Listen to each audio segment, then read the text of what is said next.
मैं संदीप शर्मा भाई एक मैसेज दे रहा हूँ वीडियो के माध्यम से। ये भी मजबूरी में देना पड़ा और सबसे रिक्वेस्ट करूँगा कि इसको ज़्यादा से ज़्यादा शेयर करें।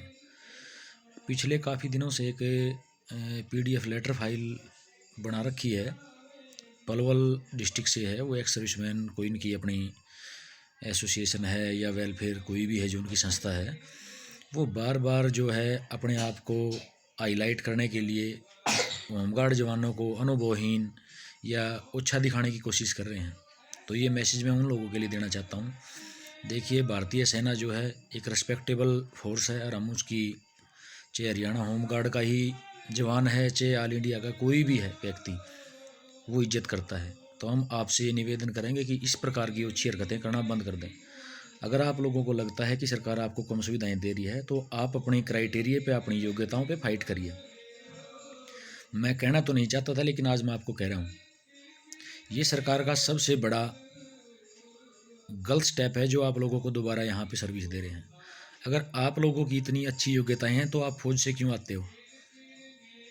मैं एक सलाह दूंगा आप लोगों को भी और सरकार से भी रिक्वेस्ट करूंगा कि इनको भर्ती करने के बजाय इनके बच्चों को रोज़गार दें।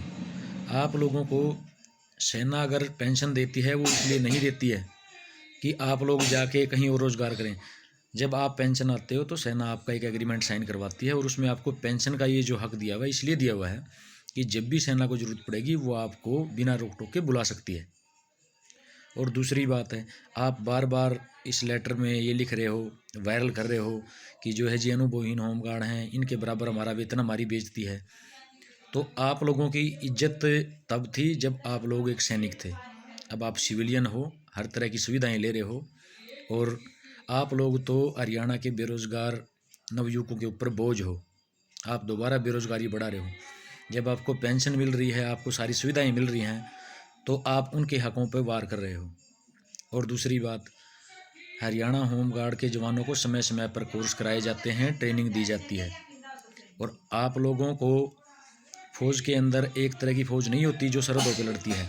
फ़ौज के अंदर से कई तरह के सैनिक रिटायर होते हैं, उसमें ट्रेडमैन भी होते हैं, 4th क्लास सेवादार, वो भी आके यहाँ एक सैनिक का दर्जा देते हैं।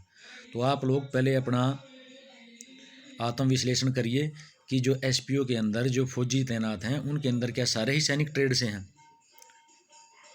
क्योंकि हरियाणा पुलिस के अंदर जब SPO भर्ती किए जाते हैं तो ये आप लोगों के बारीकी से कागज़ चेक नहीं करते। हरियाणा होमगार्ड के अंदर BA MA और उच्च शिक्षा